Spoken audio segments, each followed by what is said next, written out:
when we get stuck, that's a valley.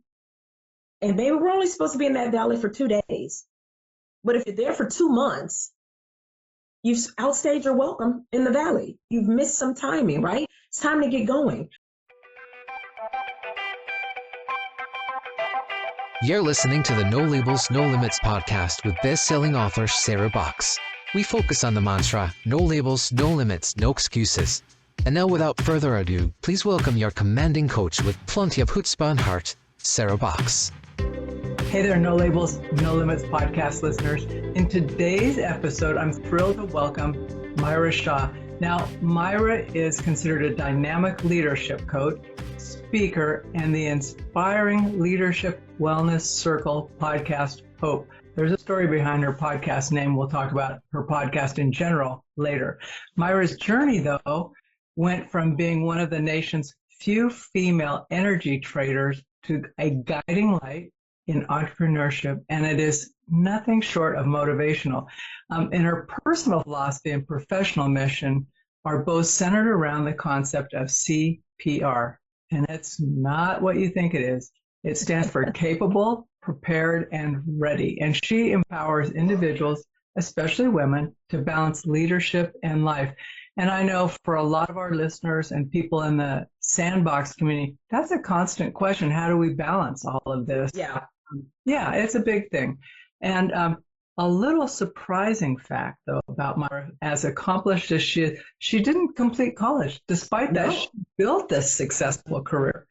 So I think that, there's a whole thing about college and how important it is and drive and all that we can talk about. But she does have a rich tapestry of experiences, and she's here to share with us how embracing resilience, trusting the timing of our journeys, can actually transform apparent obstacles into opportunities. So with that, let me formally welcome Miara Shaw to the podcast. Hi, Miara.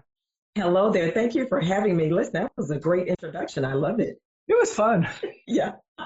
Well, I like the surprising things, like people think, and they can just take a look at you and go, wow, that gal's got it all together. She's so professional. I bet she did a typical path, right. College, corporate, whatever. But that wasn't your story, right? No. And, I was really, when I first started speaking, which has been, 10 years ago now, I shied away from that part of my story because I felt like, oh my gosh, people aren't going to want to listen to me if they think, oh, this girl didn't finish college and who can she tell and what does she know? And the first time I shared that part of my story from a stage, women lined up after that event with tears in their eyes, saying how much they now felt they could go on in their lives and be the great things they wanted to be. They too had not finished college and had not seen someone on a stage be successful, do the things that I was loving, that I enjoyed doing, and say that. And it gave them so much hope that, my journey's not over. Just because I didn't finish college doesn't mean I can't go accomplish the thing. And I always add to that, I'm not against college. Our checkbook shows that we love college. We have 4 young people that, yes, our checking accounts show that we are in love with college, if that's your path, right? I think it's definitely the path for some people. It just wasn't part of my journey. But that doesn't mean you have to limit yourself just because you don't have, whatever that traditional path is that the world says everyone has to walk down. But I think, one of the amazing things you just shared was how there's so many of us. I didn't finish college till I was in my mid-40s. It's like, sorry, I'm earning, I was doing well financially, leading a profit. It's like, oh, it's fine. But I wanted to get it done. I did fits and starts. And, but it was for me. But I do remember, like, when we were putting bids out on big projects and stuff, what are your credentials? And I'm thinking, well, let's see, I've been doing this work for over 20 years. Does that count? Right. Yeah. But I feel that what you described is like just leaving it out of the details is sometimes more comfortable. And I just, those women must have felt when it was, right. Thank you, Miara. Yeah. And, when I started speaking and owning my own business, I invested thousands, like 5-digit thousands into a business coach and a public speaker. So I still made the investment that I specifically needed, but, not in the traditional path. The oil and gas path that I had for 27 years and was one of the nation's few Black female traders. I leaned to two things that really helped me with that, which has been so powerful with me as an entrepreneur. One of those was having great interpersonal skills. I connect with people easily. I tag myself as a connector. Women on the left that need the connection, women on the right that are the connection, and I love bringing people together. The other thing was I was always inquisitive. Oh, so what are you doing? I saw that you're going to be out for 2 weeks. If you want to show me a few things that you do that I can kind of help keep you up to speed, so when you come back, you're not overwhelmed with all the work you missed. That's literally how I kept learning and growing. I do get bored easily, so that's how I stayed innovative and created learning. Yeah, created my own college, and I absolutely loved it, which is why I also love being an entrepreneur, because as you know, every month doesn't look like the previous, every year like you're constantly evolving. And I believe the more we evolve as entrepreneurs, the more our purpose that is assigned to us gets shown to us. We get revealed more of it because we're now ready, CPR, capable, prepared, and ready to handle it. I promise, had who I believe in as God shown me all the things that I do now 10 years ago, I would have run. I would have went, no way. There's no way I'm going to be able to be on television and talk to students from around the world and develop them as great leaders. I would never have believed that I was going to be the one doing that.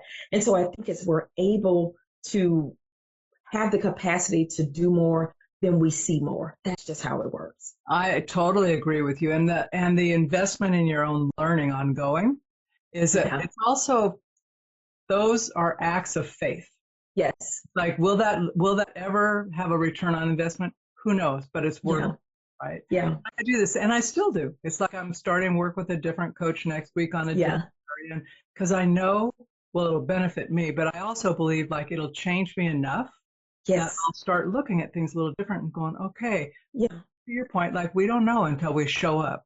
Right. Yeah. That's definitely faith. You have to do the work, and then that activates the actions, right? We can't stand back and go, well, show me all the actions, the results, and then I'll do it. Well, of course, we'd all get it right at that point if that was the formula. And if you're thinking about it from the perspective you talked about, like, that there's a bigger path, you think about God and you're going, so here's God going, I'm showing you and you're doing nothing. Right? He's like, what is that? You want me to give you more? And it's like, well, that's not how that works, Myra. Yeah, I say that God calls me little girl, just do what I ask you to do today. And I'm like, okay, that's fine. But sometimes that's the saving grace, right? Like it's a day where you're feeling overwhelmed. And I sometimes just tell myself, this is all you need to do today. Don't think about tomorrow. It'll get taken care of. Yeah, I always say that's where overwhelm comes from. We're at step 10 and we're worried about step 20. Step 10 has prepared you for step 11. That's the one you need to take. Step 19 is going to make sure you're prepared for step 20. That's it. Just focus on the next one. That's outside of creating strategies and visions and all these things that we do, which most of the time are so adjusted and tweaked and U-turned and roundabout. By the time we get to the result, we're like, oh, that didn't even look like what I wrote down at the beginning, right? That just kind of gives us a place to be guided for, right? I think all of the flexibility, I say to clients all the time, we are going to be focused on your goal, but we're going to be flexible on the journey. Flexible on the journey because, life is going to present some things we didn't write down in our journal, our Google Calendar. It wasn't color-coded. None of those things, right? It's just going to be, today is Thursday and here's something new. And you're like, I didn't write that down. Is that on my calendar? Right. Yes, exactly. It is now. It is now. And that's what makes it, I think, exciting as an entrepreneur, also frustrating. I won't pretend that it is always joyful because probably most of the time it's not, right? But I think the power of purpose is what you must have as an entrepreneur to decide to keep going every day. Because the frustrating days, weeks, months, seasons, if you don't have something you're grounded and resilient about delivering into the world as purpose, part of your legacy, all of those things. Man, I would have quit this 10 years ago. Yeah, I would have said, no, well, I'll go back to corporate. I'll figure it out. I always say I'll go be a greeter at Target or something. Like that has to be easier than doing this work sometimes. But, that's the power of doing something. I believe for me, July 11th, 1970, I was created to do the work I'm doing today. I'm 100% confident about that. So let's talk about CPR, because you've got a lot of words out there. And I think, and you hear people talk about purpose all the time. And I think about purpose. I even wrote about it in a thing we're doing with a client, right? But it's not that grand purpose. It's like the purpose of our work in this next month, 2 months, right? Yeah. This is where our focus needs to be. And actually at the end of the memo, it says, please do not get into the weeds. We are not there yet, right? Because I could see him going, but let's do this. And I'm going, not there yet. Right? Not yet. I don't know what it's going to look like yet. Exactly. Yeah. But I do want to distinguish between that kind of purpose, which is project specific, versus the purpose you're talking about, that is that purpose that heart-centered. Yes. Can you talk about that and the whole CPR? That applies. Yeah. So the heart-centered purpose or work, I do believe that we are born with that. And I say we're born with it because when I look at the skills, the things I'm great at, if I could have every childhood memory, I was great at those things in a way back then. I was a great connector as a kid, right? We just keep developing these things as we get older. And then at some point, it's like a big puzzle. Enough of the pieces, not all, I don't know if we'll ever get all of them, enough of the pieces start to come together where you go, oh, actually love doing this. This brings me joy. Like, I really like this. I light up when I talk about this kind of work. The CPR, the capable, prepared, and ready piece, is the piece that says, I don't know exactly what I'm going to do in 2025 or 26 or 2027, but I am very keep CPR, capable, prepared, and ready to do the very next step that I need to do today. And that keeps me, clients, everyone in your audience listening to this podcast from getting overwhelmed, where we sometimes naturally get into this unspoken pressure. We've got to have it all figured out. Well, who said that? And whoever said that is wrong, right? I don't think we ever have it all figured out, because I believe if I have it all figured out, then why do I need faith? If I, as a human, have it all figured out, why do I need faith to get through the dark seasons, the unknowns, that I'm just taking the step, believing that this is the right thing, and just believing that? I don't know for sure. I'm just believing that. If we had all of that stuff figured out, then I don't know what the journey would be. Like, would we really need purpose? What would we need it for? Well, and I sometimes go, if I had it all figured out, wouldn't I just be done? Right. That's the end of the journey. That's the end of the journey. We're done here for now. Right. It's like, and I'm not sure I'll ever get it figured out, because I don't either. Well, and the whole curiosity piece about being curious about people, being curious about the world. And my husband goes, you ask a lot of questions. And I go, yeah, don't you? Yeah. But I mean, just being curious significant things. In our current world, being curious about technology, like technology, listen, that thing is ever evolving. It's not even monthly, it seems daily at this point, right? And if entrepreneurs, specifically women, shy away from embracing, listen, I'm not telling you to embrace all of this technology and figure it all out, but there are some key components happening around artificial intelligence and machine learning and all those things that really can help us in our businesses in delivering our purpose. And I don't want women to shy away from that, because you might not know it today. You can learn it.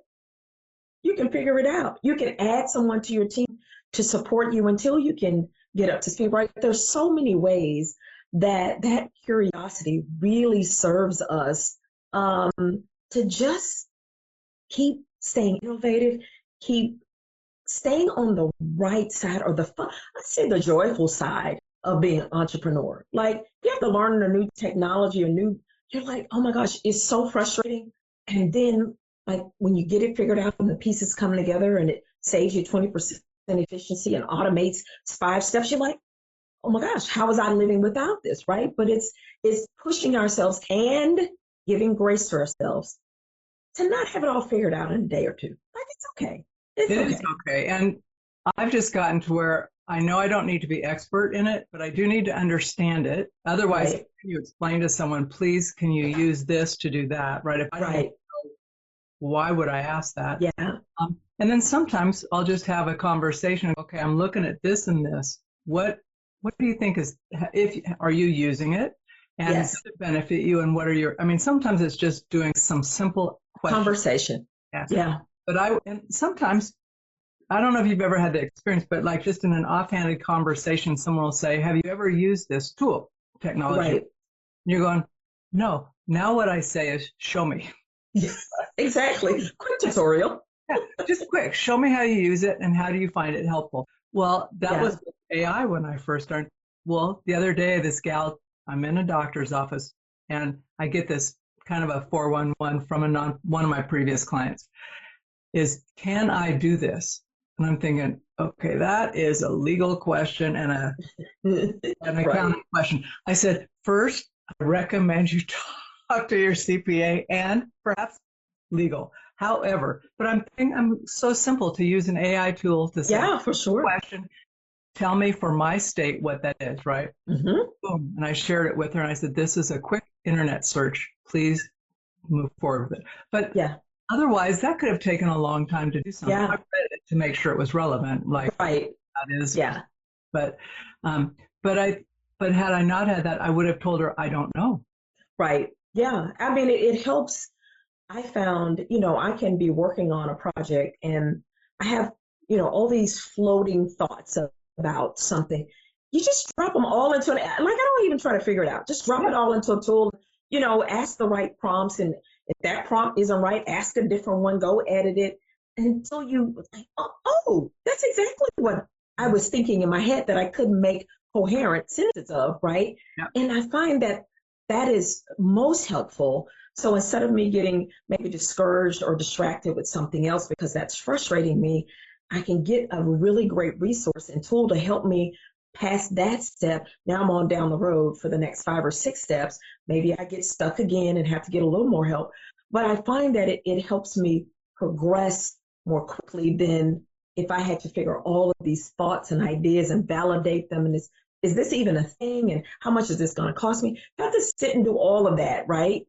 That's why people have so many projects on our shelves, is because it takes all of this time. Well, now it doesn't take all of that so much. Exactly. And so there's the efficiency part of it, but then you get to use your brain in a way that only your brain is going to answer. Like for me, it develops, is this the right question? And if I'm not getting an answer that's helping me, then I'm thinking, Sarah, you need to refine what you're asking. Yes. So I become a better question asker. Exactly. You're, what do they call it?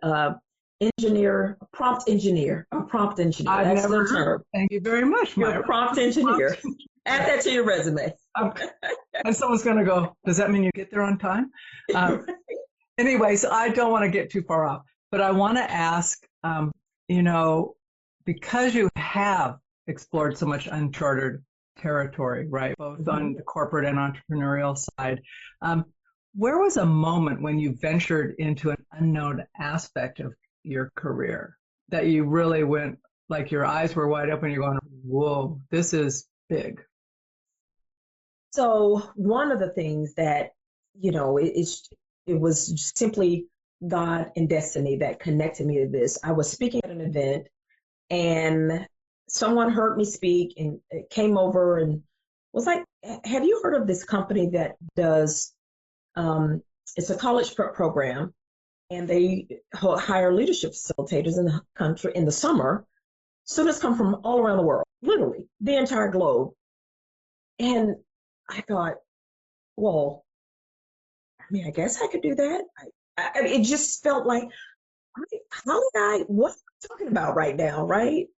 And that has become, I've done that now for 4 or 5 summers. And I absolutely love it. Like, it's one of the things that brings me the absolute most joy. But I'm confident, had I maybe read about that somewhere, I probably wouldn't have applied thinking, oh, well, they don't want me, or, all the ways we talk ourselves out things. Like, what's the worst that could happen? You apply and you don't get it. Okay, life continues. But that was one of those huge transformative moments in my life that I still like. This past summer, I was on the campus of Duke University. I facilitated leadership to 1,200 students from 28 countries and 47 US states. What? Like, I couldn't have written that down in a journal 10 years ago and even thought to ask for that. But that's what I got because, again, CPR, I had been taking the steps to be prepared. I didn't know what the next big thing was that was going to come, or that it would be so big I almost wanted to turn and run. But there it was. Because I think that's the important part. I have a amazing quote that says, the work is not skippable. I saw that. It's so good. And that's the internal work. Like, we can't create the great websites and ebooks and the tools and the things, and yet we don't develop the internal, the real authentic us, because that's the person that has to meet these destiny moments head on and take them on or run for the hills, right? It's the internal person in us that has to be ready to go, I am scared, I'm shaking in my boots, but I'm going to go for it, right? And I think that's something that I'm always reminding myself, and I tell my team to make sure I stay reminded, right? Don't get so caught up in the accolades and the great things that we do that we get away from continuing our journey of personal development, because that internal us is the one that has to stand on the stage in front of thousands or in front of a television screen, or, help an entrepreneur who calls you in tears, who's ready to absolutely give it up at that moment. And I have to have something to say that connects with them, that gets them to believe this is just a moment. This is just a season. And you are well equipped to get past this and keep going. It's the work is not skippable part. And that's the part that makes you cry. That's the part that's not comfortable sometimes, that you're just like, can I get over this already, right? But it's the digging into that internal work that makes you ready for those big moments where, again, I couldn't have even thought to write that in a journal to say, this is what I want to do.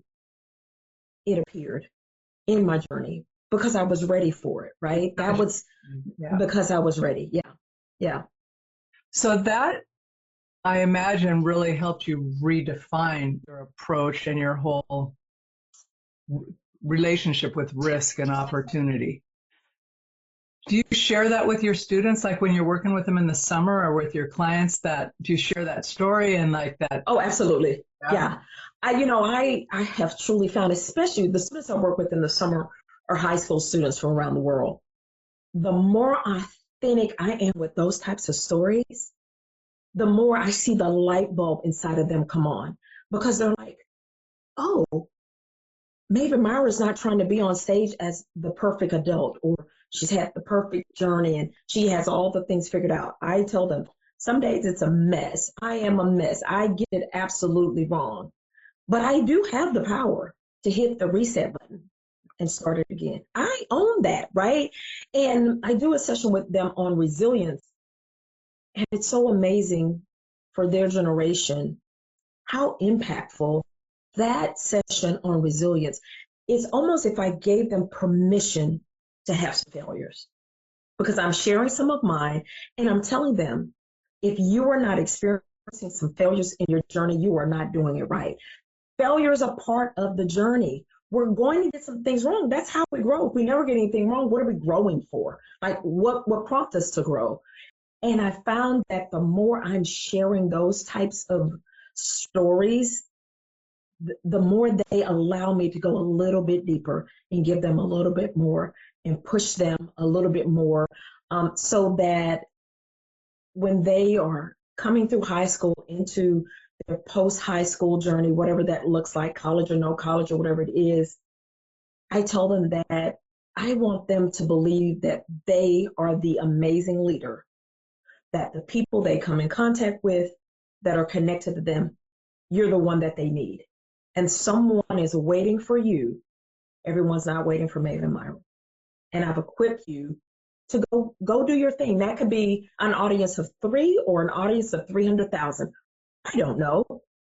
But if you have the skills and the tools, I tell them in their toolbox, because we need different things at different times. If you have these things in your toolbox, then you're ready. You're ready to go do the things that you were created to do with the failures that you are going to experience along the journey.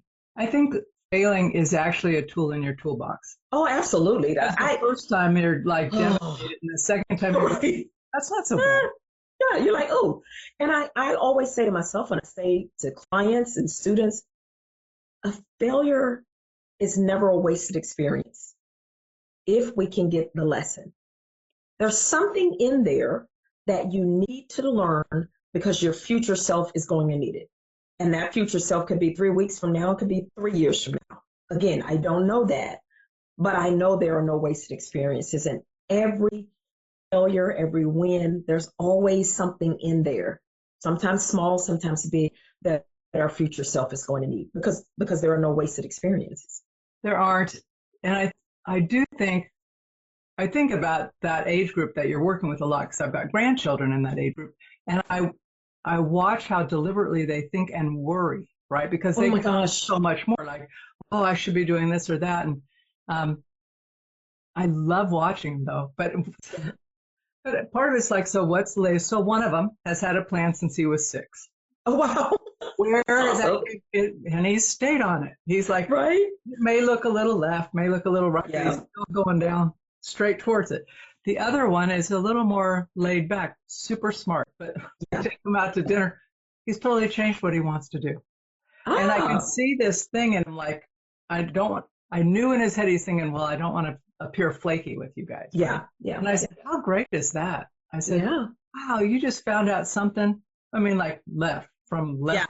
Yeah. Right. But I thought, that's so great. And my husband asked my question. I said, oh, and by the way, as your grandparents, we will ask you very intrusive questions because I want to know what's working for you or not. You do not have to answer. Yeah. Yeah. I think that's great, even that mindset for entrepreneurs, right? That you're not married to one course of action. I'm like, you're an entrepreneur. You get to change your mind. You get to evolve. You get to create a different strategy. You get to do it different. Like, you get to do that. That's one of the great benefits of being an entrepreneur. You get to decide, oh, I want to try this thing nobody else has tried. Or I want to take this thing people have tried and put 2 twists on it.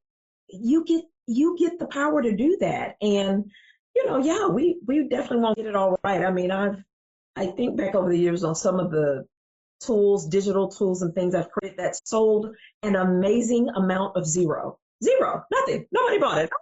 But you learned in the process. Right. Like, do a little more research, Myra, do a beta test before you go create all that. Like, you learn things that help you get better for the next time around, the next month, the next year. And yes, that can be frustrating, but I think a lot of that is perspective. What lens are you looking at that through? And that helps determine, are you overwhelmed, feeling defeated, or you just, this is just another joy moment, right? I get to learn something from this and keep figuring it out as I go. It's okay. Do you find folks that you work with, though, say they've been doing their work for 10 or 15 years, but they're working with you because maybe they want to up-level, scale. Mm-hmm. But do you find folks are reluctant to let go, to go in a new direction? It's difficult. I've actually fired a client who would not let go. I was like, I can't. And I said to her, I cannot just take your money if I'm seeing no results. And I felt like I was moving her 5 steps forward and then she'd move us 6 steps back. And I'm like, oh my gosh, like what? And I told her, I said, you cannot get out of your own way. You are the problem. Your fear of being uncomfortable enough until you can get to the new known. It's unknown today. It's going to become your new known. You cannot get out of your way long enough to let this play out. And I fired her. I just couldn't do it. And so I say that CEOs and founders of nonprofits, they have that, like these businesses are babies they've created from ground zero. I get how difficult it is, but if you cannot trust yourself enough, I'm not saying you got to trust yourself for the next 10 steps. We won't worry about that. But the next two, then you get those two cleared, and then maybe you trust yourself for the next three, right? Sometimes that's how small the steps have to be. But I do find the longer someone has been doing something with success, because a lot of times these are successful businesses. Sure. They just want to elevate. They want to grow to the next level. They've hit their million. They want to go past that. And they're so afraid of clawing on to, well, but this has been working. Yes, but you came to me because you said you wanted more of that. And this is what we're going to do to get there. And if you can't let go, then that just tells me you're comfortable staying at the number you're at. And if that's your reality, then let's just settle on that's your reality right now. And if you change your mindset and you want to come back, do that. And I've had a client do that. I told her I couldn't work with her at the time. I knew she was just not mentally ready. Her mindset was not matching what she was saying. And I was like, listen, again, I can't just take your money. We have to be working here.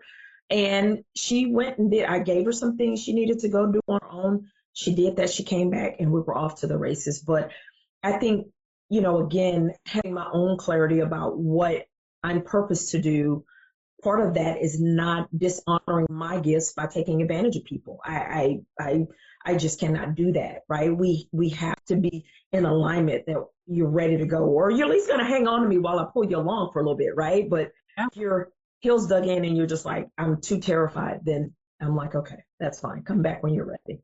Yeah, it becomes, for me, it's an ethical thing. Like, I don't. Absolutely.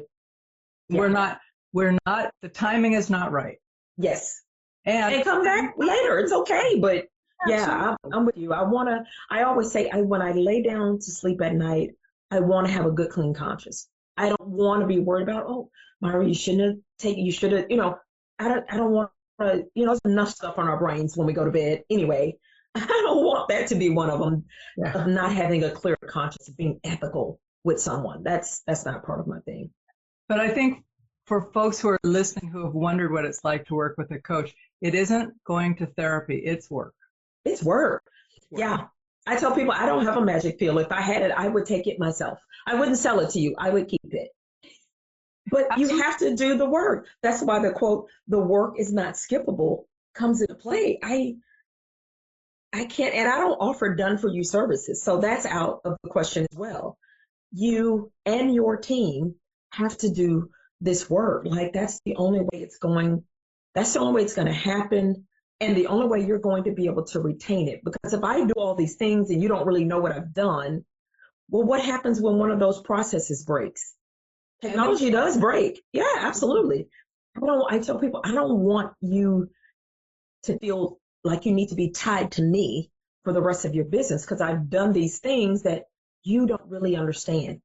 You have to own this. You have to own it. Yeah, I think we have similar philosophies. Because you don't want to be around forever with them. I do not. I mean, I love them, but I don't.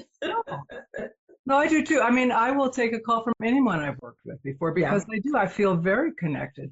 But I'm happy to help them go into new areas that are unknown to them. But the stuff we know together, it's usually a call like, so do you remember when you did this? Let's take a look at that. Right. Let's refresh. And then, oh, I totally forgot, which couldn't be a tech issue. I'm like, where do you store that kind of memory? But at any rate, so you talked about CPR. How long have you had that model in place? Like, did you piecemeal it over time and going, okay, I know this is it, or did you just start with that going, I need my model first?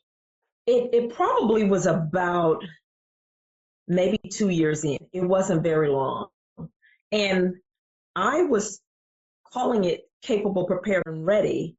I had not connected that it was CPR as an acronym. A business friend was like, oh, that's CPR. I'm like, what CPR? She's like, capable, prepared, and ready. That's CPR. I was like, oh my God, that is CPR. So we went on to trademark that.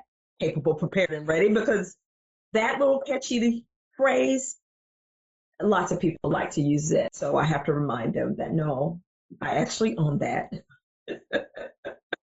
Yeah. But is that a model that you help people with? Like, so if I were your client, would you focus on those aspects, or how do they play into how you work with folks? Maybe that's a better way. That really is just a motivator to keep when the people are getting stuck. One of my mottos used to be moving clients from stuck to execution. And that CPR was the reminder, like, no matter how big the next step looks, because you're CPR, you're ready for it. You have everything you need.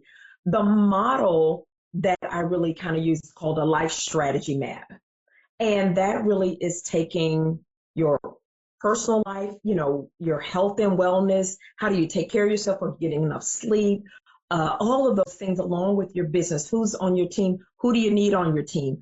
All of those things, building all of that together and helping clients create what I call a life strategy map. And that's, what am I working on right now? What is my projected goal for the end of the year? All of those things, because one of the things I find the most consistently with clients is that overwhelming feeling that, oh my gosh, I've got all of these things I need to do or figure out. I also need to be generating income if I'm a solopreneur, and this is my primary income. Like, there's all of these pressures to know all of these things, and somehow we tell ourselves we need to know them all at once. I don't know who said that ever in life, but somehow we adopted it. Like, I need to know it all right now. And that life strategy map, I think when people have something that they've sat with you on and helped build, and they can say, okay, here's the twists and the turns. Here's how we're getting to where we need to go by December or whatever it is, then they can breathe a little bit, right? Because at first it's just a mosh posh of all of these things that, oh my gosh, I've got to do, versus saying, for this quarter, I'm going to focus on these things. And then that's going to prepare me for the next quarter where I can take that to step 2, and then I'll continue on with these things. Reducing that overwhelm helps keep people out of the stuck zone so frequently. I think we all get there from time to time, but it's not as frequently and not as long, because I think when we get stuck, that's a valley, and maybe we're only supposed to be in that valley for 2 days. But if you're there for 2 months, you've outstayed your welcome in the valley. You've missed some timing, right? It's time to get going. So that life strategy map is just and I say to the clients, even when we create that, you still have to be flexible on the journey, because when we created that, we didn't know what your next 365 days was going to look like. Maybe there's a death in your family. Maybe there's a huge expense that you were not planning for. Life happens. So, but when you can still kind of come back and land on something that, okay, here's where I'm at, and here's where I need to be by the end of this month. Now you have something to focus on, and you can shut down some of the noise that we're all dealing with all the time, right? That helps people, again, stay stuck for not as long and not as frequently. And also, it gives you a chance to take a breath and go, okay, I see where I'm going. I may not feel really at my best right now, but I see where I'm going. Yeah. Take a breath. And then all of a sudden we start calming down a little bit, and our brain's not like in that fight or flight space. Right. Yeah, that's cool, and not admit that's happening, but it's happening. Right. Oh, it's totally happening. And, when I'm speaking, especially if I'm facilitating something virtually, I start out with breathing exercises, no matter what, breathing exercises. Because I tell, and a lot of that's done with corporations and corporate professionals. I'm like, you've been answering emails all day, you've been engaging with your coworkers, you've been answering the phone, you've been talking to people. And for the next 60 minutes, your company has given you time for your own self-development. So I want you to close your eyes. I want you to take some deep breaths, and I want you to put all your stuff on Do Not Disturb. The world is going to keep turning on its axis for 60 minutes. While you take care of yourself for just this moment. And just saying that, and people doing it, and then we do that breathing exercise. It's like, even virtually, you can feel people's shoulders go, oh, like, oh my God. And so I'm always reminding people, You can do that at any time. You can pause for 60 seconds. Just take some deep breath. I know it might feel the world's going to fall off of its axis, but it's going to be fine if you just take a moment to breathe and let those cortisol levels come down. Just let your body get out of fight mode for a moment. Like, relax. This is all going to get figured out. And Marie Forleo, who has a quote that says, everything is figure outable. I know. Isn't that great? That's one of the greatest. Like, and everything is figure outable. It is. And me being stressed and overwhelmed and giving myself a whole, panic attack, it's not contributing to the situation in a positive way. It's just not, right? And also just those logical, sometimes has to have a conversation with me. I have to go, Myra, what are you doing? What are you worried about? What are you freaking out about? When has this not worked out before? And when you can logically think about it and go, it's always worked out. Okay. Then you go, what's happening right now? Yeah, what are you doing? And you're like, those conversations are with us. Take a little breathing moment. Yeah. Well, it starts to reset and re-regulate your body. And I think we underestimate how those simple things can really help us. And they help us beyond just work. I mean, they start helping everything else start to regulate, all the science, the microbiome, all that. Yes. So, geeky learner over here. But it is, we forget those things and they are so simple. Yeah. And so, I have a morning routine that I think is one of the most personal beneficial things to me as an entrepreneur. I start my morning with prayer, meditation, a full glass of room temperature water, my dear cup of coffee. I only have one cup of coffee a day and I want it. I want it. And then some stretching. Once I get to my desk, I then just take a glance at my calendar. What's required of me for today? And I literally go into my phone and set alarms for all of these virtual meetings and things that I have, just so that I don't forget them. And then I can begin the day because sometimes I fail at that. And I wake up and there's a text on my phone and I'm like, I'm just going to return this one text message. And then I've replied to 8 Instagram messages and made 6 LinkedIn posts and read 80 emails. And you just start out on the race. And at some point, my body goes, where are we going today? Right? Like, girl, slow down. And I go, oh man, I miss my whole morning routine. And I will just stop what I'm doing, especially if I'm at home, and just do it right then. It could be 11 o'clock in the morning. I'm like, well, I kind of made a mess of the morning, but let's just hit reset and do it right now. That is one of the most powerful and impactful things I do in my business is that morning routine, because it helps me set my intention about my pace for the day. If I don't start out on the rat race, grabbing my phone, doing all the things we do on our phones, then my brain doesn't have to go from sleep to, whoa, she's at it today, right? It can ease into the day. Yeah, and the day feels better. It feels so much better. Well, I like what you said, what must I do today? Like what is required of me today? Yeah. Because there's I guarantee everybody has here's it's required today. And then here's my long list of tasks that I could do. And just learning to not look at anything that is not required for today. Just don't look at it. And if you have extra you want to, great, but it's not required. Because I just started changing how I do my day on my book. It's like, okay, today is, I know what my week looks generally. I keep it very low key. And what's necessary today? Oh, I have 2 things necessary. Great. The rest is gravy. Yes. Yeah. And if I want to do gravy today, okay. If I don't have the energy, the focus, or whatever to do gravy today, I don't do gravy today. That's, again, one of the benefits that I make sure I try to keep.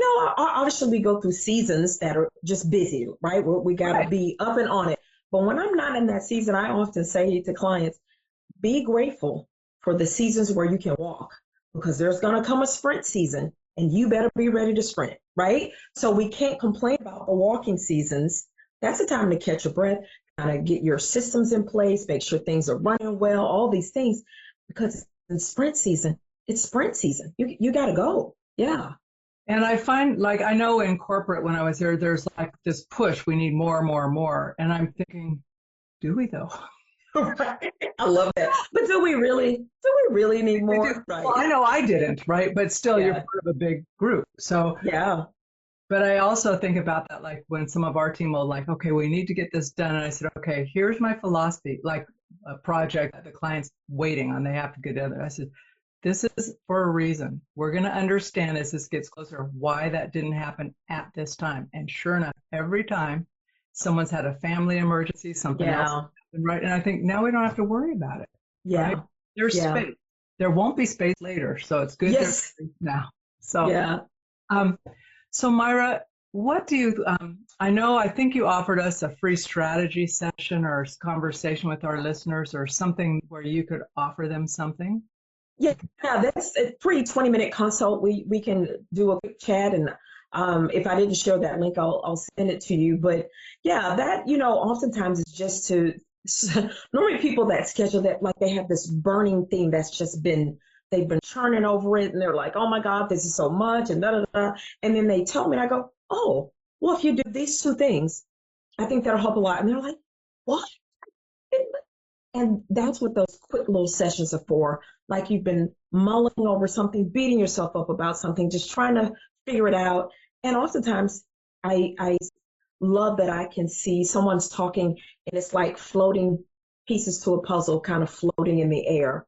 And I love that I can very succinctly pull them all together and go, oh, here's the next two steps. Here's the thing you need to do. And they're like, what? I know, I can't explain it. It's a gift. I don't know how that happens all the time, but it's almost like magic of seeing these things that they're talking about, and they just haven't seen the cord that's running through all of these things, because you're thinking about all these things for a reason, right? You're not Rarely are people like thinking about baking cookies and being a florist, two different things, right? They're thinking about things that are related. They just hadn't been able to pull those pieces together to make a puzzle to go, oh, these things actually all snap together. That's what those sessions are good for. Well, you're not in the craziness of the mental chatter, right? No, right. Yeah, right. And that's what keeps us from seeing it, is because, in isolation, my God, we're thinking about that thing and 10 other things. And did I refill my spice jars? And what are we having for dinner? Like, your brain, you individually, is cluttered with all kinds of things. And, one of the other things that I do in my business when I have big projects or things that require a lot of detailed thinking, I do them first thing in the morning. Before, once I finish my morning routine, that's the first thing I go to, because I haven't gotten the clutter in my head from reading the emails and replying to social media posts and whatever else is text messages. My brain hasn't got cluttered with that yet. And so I'm like, okay, I'm going to time block this first hour to get these 5 pieces done on this project. And I find that works so well because, again, my brain is still fresh and it hadn't gotten all the other stuff. Now, by the time I get to the other stuff, maybe instead of 3 text messages, maybe now there's 8. And maybe instead of, a few emails, there's 10, whatever. Yeah, but it's not critical. And it's not critical. Calling you because they need to go to an emergency room. They are not. Anything else. Yeah. And when I finally started telling people who were stressed, and primarily myself, it's like, okay, if it was a crisis, they wouldn't be calling you. They'd be calling someone closer to them who could get them to the emergency services, or right? It's not life or death. And we've gotten so used to having immediate answers to things that we get this jerk. Yeah. But your approach to using your brain for you and what you've set aside as what is required of you today is so smart. And you've given so many great pieces of information here, but they've just been woven into your conversation. But that is important, what you're saying, like your own morning routine, what happens when you get off track with it. But we do get to do a reset, even if it's only like we're taking a bathroom break and for 5 minutes. Yes. Tell people, I feel like I might be sick. I'll be back in 5. Close the door and just be quiet. Yeah. Hopefully no one will be in there on a cell phone. But but the other thing that, folks listening, and I say this often when people say they'll do a conversation with you, is if you're nervous about calling Miara, stop it. You've listened. I always say I'm just a girl. Yeah. I'm just a girl. She's approachable. She told you that herself at the top. I'm approachable. I like people. I'm a connector. Yeah. So, Yeah. and it's a call. It's not a big deal. But what if that one call changed your life? You know, and so what if that invitation that she is offering is similar to the invitation she had when someone saw her speak and said, have you ever heard of this? Right. Maybe that's life-changing. Yes. Life-changing. Yeah. Might be knocking on your door. So if you have that like thing, you're going, I just want somebody to hear me and reflect and help me, please, the link will be in the show notes. Yeah. Please click on it. Give yourself the gift of asking and being there for yourself so that you can become more capable, prepared, and resilient. Ready. Capable, prepared, and ready. I love it. And I even, to add to that, I say, if I don't know, I know someone that knows. You do. Because I'm a connector. If I don't know, I know someone that knows. And people have come to me for things that I'm not the resource, but I've connected them to the right person. That doesn't take anything from me to connect you to someone that you need if I know who that is. Absolutely. Y'all go be great. Yeah, it's super fun to connect people. Going, yeah, you might I know who would be good for you. Yeah. Reach out. So, but I'm not joking, you guys. If you're listening, you guys, I have no idea who's listening at this moment, but I know the person who needs to hear this is listening. Yeah. So don't wait another day. You've been waiting long enough to reach out. And Myra, with that, I'm going to give you the last words, the parting words for the podcast that you want to leave people with. Yeah, I'm going to go back to the CPR, the capable, prepared, and ready for your very next step. Now, when you're prepared for that step, that doesn't mean it's going to feel good. Doesn't mean you're going to be overwhelmed with joy and excited. Sometimes you really are shaking in your boots. Sometimes, it's not the absence of fear. It's the pushing past fear that says, I'm going to do this. I'm going to take the step. So no matter how pretty or not pretty the next step looks, take the doggone step. Just take it. And it's all going to work out. Even if you have to pivot later, U-turn, do a roundabout, all of those things, take the step. All right, you heard it. No Labels, No Limits podcast listeners. We'll see you next week. You've been listening to the No Labels, No Limits podcast with best-selling author, change agent, and strategic business coach, Sarah Box. You can grab the show notes and find out how to work with Sarah at sarahbox.com/No Labels, No Limits podcast. We'd love this podcast to reach as many people as possible. Please remember to rate, leave a 5-star review, and share the podcast with someone you think would get value from this conversation. Till next time, keep taking those daily action steps to align your purpose to your principles and achieve your goals in business and life.